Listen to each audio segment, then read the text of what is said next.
ओम शांति। आज बाबा की 7 जुलाई 2021 के मधुर महावाक्य सुनेंगे। और आज की मुरली में बाबा कहे, तुम बच्चे यहाँ आए हो अपने सहित सारी दुनिया की काया कल्पतरु करने। और काया कल्पतरु कैसे होती है? तो याद की यात्रा से। साथ ही साथ बाबा कहे, ज्ञान के आधार से ही आत्मा पवित्र बनती है। अर्थात समझ को जितना धारण करेंगे कि अब ये दुनिया परिवर्तित हो रही है, इसलिए हमें पावन बनना है। तो सुनते हैं बाबा के मधुर महावाक्य। ओम शांति। मीठे बच्चे, तुम यहाँ आए हो अपने सहित सारी दुनिया की काया कल्पतरु बनाने। याद से ही काया कल्पतरु होगी। आज की मुरली का प्रश्न है, नरकवासी से स्वर्गवासी बनने की विधि कौन सी है? अभी तुम बच्चों को जीवदान मिलता है कैसे? उत्तर है, नरकवासी से स्वर्गवासी बनने के लिए जरूर मरना पड़े। यहाँ दो अर्थ से बाबा ने कहा है मरना पड़े। एक तो जीते जी मरना है, और दूसरा जैसे ही दुनिया परिवर्तित होगी तो शरीर से भी मरना पड़े। तो इसीलिए बाबा कहे, तभी तुम स्वर्गवासी बन सकेंगे। तो नरकवासी से स्वर्गवासी बनने के लिए जरूर मरना पड़े। बाबा कहते हैं, मैं आया हूं तुम सबको मौत देने, तुम्हारी इस देह को खत्म कराए बाकी आत्माओं को ले जाऊंगा। यही सच्चा जीवदान है। क्योंकि दुनिया ट्रांसफर हो जाएगी, कलयुगी नरकवासी दुनिया सतयुगी स्वर्गवासी में परिवर्तित हो जाएगी।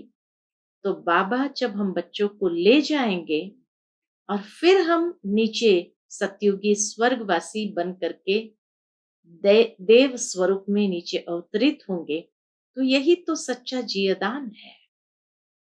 इसके लिए ये महाभारत लड़ाई है, जिसमें सबका विनाश होगा। फिर आत्माएं पावन बन वापस घर जाएगी, फिर स्वर्ग में आएगी। गीत है, माता ओ माता तू है जग की भाग्य विदाता। ओम शांति। मीठे मीठे रूहानी बच्चों ने गीत की लाइन सुनी, जगत अम्बा की महिमा सुनी। जगत अम्बा यहाँ भारत में ही गाई जाती है। जगत अम्बा है तो जगत पिता भी जरूर होगा। जगत अम्बा सरस्वती को ही कहते हैं। वास्तव में उनका नाम एक ही होना चाहिए। तुम्हारा भी नाम एक ही है ना, दो तीन तो नहीं है। अब जगत अम्बा को बरोबर साकार में दिखाते हैं। शरीरधारी है, जगत पिता भी है, जिसको प्रजा पिता भी कहा जाता है। जैसे सारे जगत की अम्बा है, वैसे सारे जगत का पिता है। जरूर दोनों ही यहां होंगे। दोनों का नाम भी सुनाया। दोनों है प्रजा पिता और प्रजा माता। अब दूसरा जगत पिता कहा जाता है निराकार शिव बाबा। तो एक जगत पिता है ब्रह्मा बाबा, तो दूसरा जगत पिता कहा जाता है निराकार शिव बाबा को, जो कि सबके पिता है। उनका नाम ही है परम पिता परम आत्मा शिव। सिर्फ ईश्वर व परमात्मा नहीं कहना है, उनका नाम रूप भी है ना। उनको गॉड फादर कहा जाता है। एक है आत्माओं का बाप, दूसरा है साकारी मनुष्य आत्माओं का बाप और मम्मा। शिव है आत्माओं का पिता। आत्मा कहती है वह हमारा बाप है। शिव बाबा हमारा बाप है। फिर आत्मा को यह साकार शरीर मिलता है तो कहते हैं ब्रह्मा बाबा। तो दो बाप हो गए, एक शिव बाबा, दूसरा प्रजापिता ब्रह्मा। शिव बाबा का बच्चा है ब्रह्मा, ब्रह्मा भी शिव बाबा का बच्चा है। एक निराकार पिता, एक साकारी पिता। निराकार पिता को कहा जाता है पतित पावन।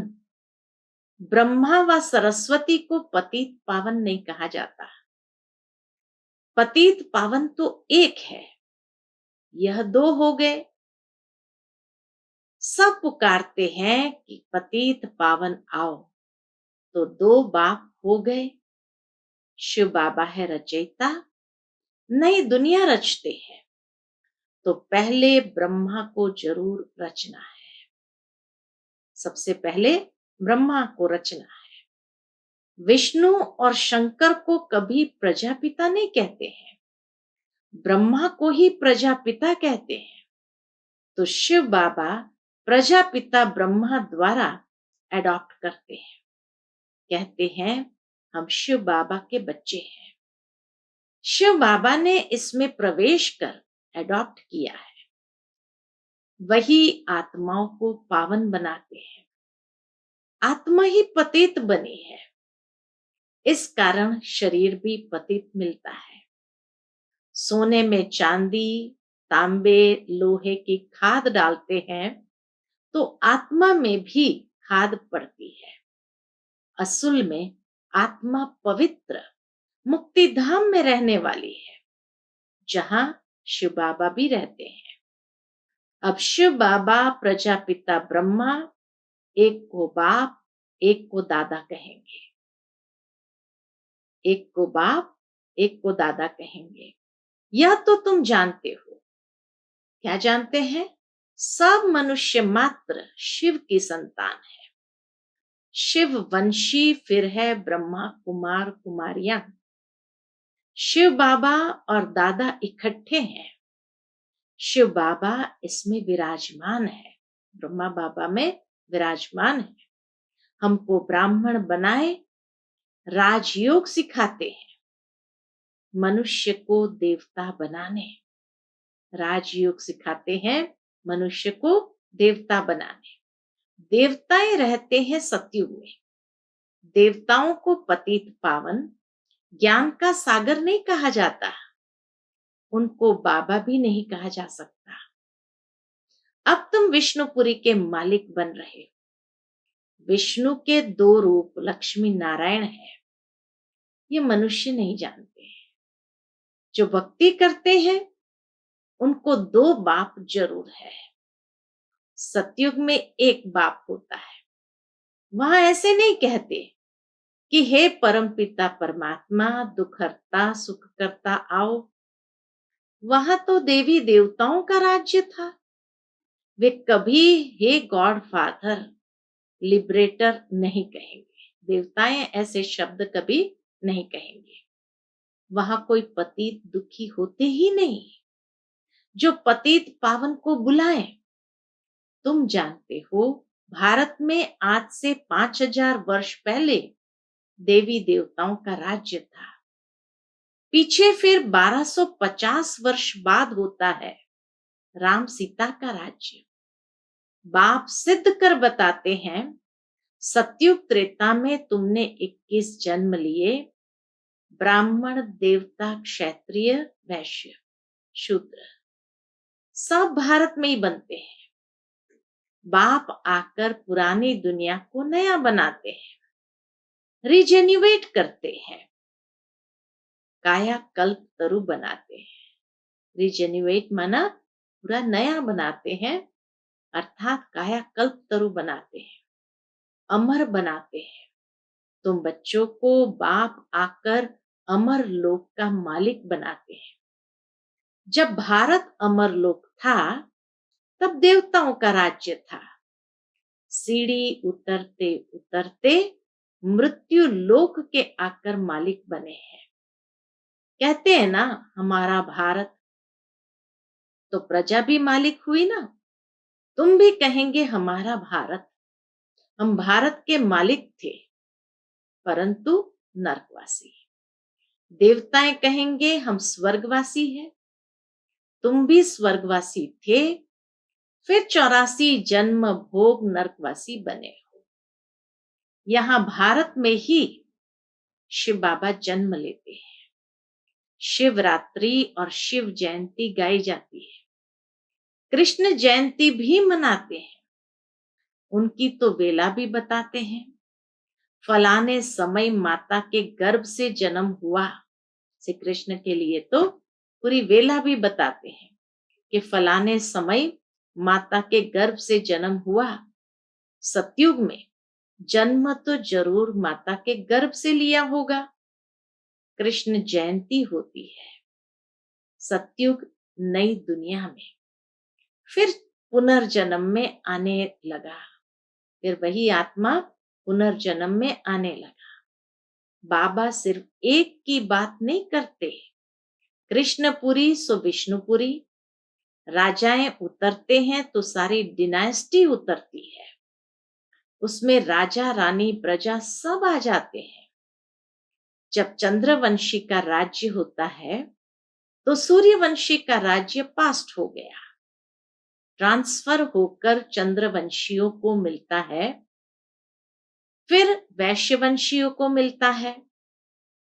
अब तुम समझते हो, क्या समझते हैं? हम ब्राह्मण कुल के हैं चोटी, चोटी के ऊपर है बाप।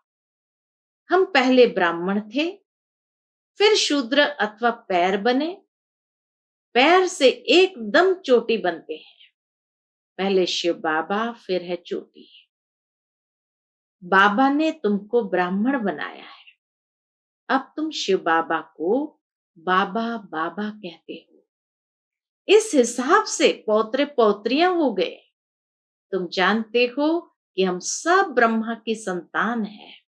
ब्राह्मण ब्राह्मणियां, एक बाप के हम सब बच्चे हैं। भाई बहन कब क्रिमिनल असॉल्ट कर नहीं सकते। कितने ढेर बच्चे सब कहते हैं बाबा, तो इतने सब झूठे थोड़ी हो सकते हैं। सबका बाप तो वही निराकार शिव और साकार प्रजापिता ब्रह्मा है। सबका बाप तो वही निराकार शिव और साकार प्रजापिता ब्रह्मा है। बस एक बाप के बच्चे भाई बहन ठहरे। तुमको पवित्र जरूर बनना है। तो ये विधि बताई कि जब ऐसी बुद्धि के अंदर स्मृति रखेंगे कि हम सब एक बाप के बच्चे भाई बहन हैं, तो पवित्र जरूर बनना है। स्त्री पुरुष पवित्र कैसे बने, इसलिए ये युक्ति ड्रामा में नूंदी हुई है। यहां सिर्फ ब्रह्मा कुमार कुमारियां हैं, कोई शूद्र कुमार कुमारी है नहीं। वह है पतित शूद्र तुच्छ बुद्धि, क्योंकि बाप को नहीं जानते। कहते हैं ओ गॉड फादर। अच्छा, उनका ऑक्यूपेशन पता है? बाबा कहे उनका ऑक्यूपेशन पता है? नाम रूप देश काल बताओ, उनकी जीवन कहानी बताओ गॉड फादर की। अगर नहीं जानते हो तो नास्तिक ठहरे। रचयिता और रचना के आदि मध्य अंत को नहीं जानते। वह है ही पतित दुनिया। सतयुग पावन दुनिया, कलयुग को पतित दुनिया कहा जाता है। इस समय बिल्कुल तमो प्रधान है। इनको रौरव नर्क कहा जाता है। इनकी भी स्टेजेस होती है। द्वापर से नर्क बनना शुरू होता है, फिर वृद्धि को पाता है। भक्ति भी पहले सतो प्रधान अव्यभिचारी थी, फिर सतो रजो तमो होती है। तुमने देखा होगा, जहां 3 रास्ते मिलते हैं उसको टिवाटा कहते हैं। उस पर तेल आदि चढ़ाते हैं, माथा झुकाते हैं। अब कहां शिव बाबा की पूजा, कहां टिवाटे की पूजा? इसको कहा जाता है तमो प्रधान भक्ति। पानी की भी पूजा करते हैं। पतित पावनी गंगा बहुत गाते हैं। अब पतित पावन कौन? पानी की गंगा कैसे पतित पावनी हो सकती है? वह तो पानी है ना। पतित पावन तो बाप है। शिव जयंती भी भारत में होती है, तो जरूर भारत में ही आता होगा पतितों को पावन देवता बनाने। ब्रह्मा तन में आकर मनुष्य को देवता बनाते हैं। यहां तुम आते ही हो पतित से पावन बनने। जैसे तुम्हारी दो भुजाएं हैं, वैसे उन्हों की भी दो भुजाएं हैं। देवताओं की भी दो भुजाएं हैं। 4-8 भुजा वाला कोई मनुष्य होता नहीं। यह अलंकार दे दिए हैं। ये बाबा कहे अलंकार दे दिए हैं। चतुर्भुज दिखाया है प्रवृत्ति दिखाने के लिए। विष्णुपुरी लक्ष्मी नारायण की पुरी को कहा जाता है। वैष्णव अक्षर भी विष्णु से निकला है। देवताएं वैष्णव थे। वल्भाचारी वैष्णव होते हैं वेजिटेरियन। वह कोई निर्विकारी नहीं होते हैं, खाली शुद्ध सात्विक भोजन स्वीकार करते हैं। बाकी बाबा के निर्विकारी नहीं होते हैं। उन्हों की बड़ी हवेलियां होती है। वैष्णव का अर्थ ही नहीं समझते हैं। विष्णुपुरी में रहने वालों को वैष्णव कहा जाता है। वैष्णव पवित्र को कहा जाता है। राधे कृष्ण का अलग मंदिर, लक्ष्मी नारायण का अलग मंदिर बना दिया है। भारतवासी जानते ही नहीं कि उन्हों में क्या फर्क है। राधे कृष्ण ही लक्ष्मी नारायण बनते हैं, ये किसको भी पता नहीं। वह है बचपन का रूप, वह है बड़ेपन का रूप। लक्ष्मी नारायण के छोटेपन के चित्र कोई है नहीं।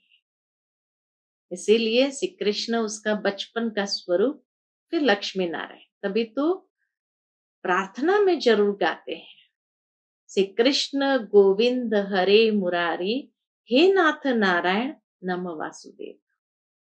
भावार्थ ये कि श्री कृष्ण की एक ही जन्म की भिन्न भिन्न अवस्थाएं दिखाई है कि जिसको बचपन में श्री कृष्ण कहा, थोड़ा बड़ा हुआ तो ग्वाल बाल बना गोविंद कहा, फिर जब महारास रचाया तो हरे मुरारी कहा।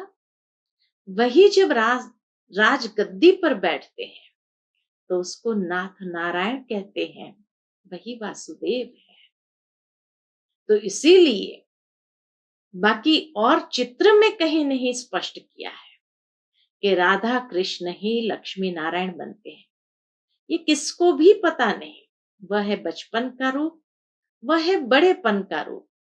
लक्ष्मी नारायण के छोटेपन के चित्र कोई है नहीं। लक्ष्मी नारायण को सतयुग में, राधे कृष्ण को द्वापर में ले गए। इसीलिए जब समझ नहीं सके तो उनको द्वापर में ले गए। अभी तुम रचयिता बाप और रचना के आदि मध्य अंत को जान गए हो। बाबा झाड़ का भी राज समझाते हैं, ड्रामा का भी राज समझाते हैं। झाड़ को देखने से समझेंगे कि शंकराचार्य तो कलयुग में आते हैं। सन्यासियों की डिनाइस्टी सतयुग में तो हो नहीं सकती। सब भगवान के बच्चे हैं तो स्वर्गवासी होने चाहिए, परंतु स्वर्गवासी तो सब होते नहीं है, सिर्फ देवताएं ही होते हैं। अभी तुम ब्राह्मण वंशी बने हो, फिर देवता बनेंगे। पवित्र जरूर बनना है। तुम जानते हो छोटे बड़े सब ब्रह्मा कुमार कुमारियां हैं। दोनों कहते हैं बाबा हम आपके बच्चे हैं, ब्राह्मण हैं। यह है बाप दादा, आदि देव ब्रह्मा और शिव बाबा। तुम जानते हो हम ब्रह्मा बाबा और शिव बाबा के सामने बैठे हैं। बाप कहते हैं मुझे याद करो तो पतित से पावन बन जाएंगे। हम वर्षा शिव बाबा से लेते हैं। शिव बाबा हमारा बाप भी है, पतित पावन भी है, गुरु भी है। अब यह है संगम युग, पतित से पावन बनने का मेला। पतित पावन द्वारा ही पावन बनते हैं। संगम पर नदियों और सागर का मेला है। नदियों का मेला तो होता नहीं। अब ज्ञान सागर और तुम आत्माओं, बच्चों का मेला लगता है। तुम आए हो कहाँ? ज्ञान सागर के पास। ज्ञान गंगाएं तुम ज्ञान सागर से निकली हुई हो। तुम ज्ञान स्नान कराए पावन बनाते हो। बिना ज्ञान के पवित्र बनना असंभव है। इसलिए बाबा कहे, तुम ज्ञान स्नान कराए पावन बनाते हो, योग सिखाते हो, सागर का परिचय दे तुम यहाँ ले आए हो मेले पर। इस समय तुम जब ब्राह्मण बनते हो तो तुमको 3 बाप है। लौकिक पिता भी है और प्रजा पिता भी है, फिर शिव बाबा भी है। भक्ति मार्ग में 2 पिता होते हैं। सतयुग में 1 पिता होगा। ये समझने की बातें हैं। अभी तुम्हारी आत्मा कहती है, मेरा तो एक शिव बाबा, दूसरा न कोई। मित्र संबंधी आदि होते हुए भी कहते हैं, मेरा तो एक शिव बाबा है। उनकी याद से ही पतित से पावन बनना है। आत्मा जानती है वह हमारा बाप भी है, टीचर भी है, सतगुरु भी है। हमारी आत्मा को बाप लेने आए हैं। हम आत्माओं को बाप लेने आए हैं। ब्रह्मा तन में प्रवेश कर पावन बनाते हैं। तुमको ले जाने के लिए बाप आए हैं। तुम सबको मौत देने आया। नरकवासी से स्वर्गवासी बनाने के लिए जरूर मरना पड़े ना। बिना शरीर छोड़े ये तमो प्रधान शरीर के साथ तो ट्रांसफर नहीं हो सकते हैं। तो इसीलिए बाबा कहे, नरकवासी से स्वर्गवासी बनने के लिए जरूर मरना पड़े ना। तुम्हारी इस देह को खत्म कराए, बाकी आत्माओं को ले जाऊंगा। बाप कहते हैं, तुमको जियदान देता हूं। यह महाभारत लड़ाई है ना, सबका विनाश होगा, नहीं तो कैसे ले जाऊंगा। आत्माओं को पवित्र बनाए घर ले जाता हूं। वह तो शांति धाम है। सतयुग आएगा तो कलयुग जरूर विनाश होगा। इसके लिए महाभारत लड़ाई मशहूर है। लगती भी यह संगम पर है, जबकि तुम मनुष्य से देवता बनते हो। अच्छा, मीठे मीठे सिकिलते बच्चों प्रति माता पिता बाप दादा का याद प्यार और गुड मॉर्निंग। रूहानी बाप की रूहानी बच्चों को नमस्ते। हम सब रूहानी बच्चों की रूहानी माता पिता बाप दादा को याद प्यार, गुड मॉर्निंग और नमस्ते। नमस्ते। शुक्रिया बाबा, शुक्रिया। आज की मुरली से धारणा के लिए मुख्य सार है। पहली पॉइंट, ज्ञान सागर में ज्ञान स्नान कर स्वयं को पावन बनाना है। मित्र संबंधियों के साथ रहते बुद्धि में रहे, मेरा तो एक शिव बाबा, दूसरा न कोई। दूसरी पॉइंट है, विष्णुपुरी में चलने के लिए पक्का वैष्णव अर्थात पवित्र बनना है। नरक से जीते जी मरकर बुद्धि योग स्वर्ग में लगाना है। आज का बाबा का मधुर वरदान है, धर्म और कर्म दोनों का ठीक बैलेंस रखने वाले दिव्य व श्रेष्ठ बुद्धिवान भव। धर्म और कर्म दोनों का ठीक बैलेंस रखने वाले दिव्य व श्रेष्ठ बुद्धिवान भव। कैसे बैलेंस रखना है, सुनते हैं। कर्म करते समय धर्म अर्थात धारणा भी संपूर्ण हो। तो धर्म और कर्म दोनों का बैलेंस ठीक होने से प्रभाव बढ़ेगा। ऐसे नहीं जब कर्म समाप्त हो तब धारणा स्मृति में आए? नहीं, कर्म करते धारणा युक्त होकर के कर्म करना है। बुद्धि में दोनों बातों का बैलेंस ठीक हो तब कहेंगे श्रेष्ठ व दिव्य बुद्धिवान। नहीं तो साधारण बुद्धि, कर्म भी साधारण, धारणाएं भी साधारण होती है।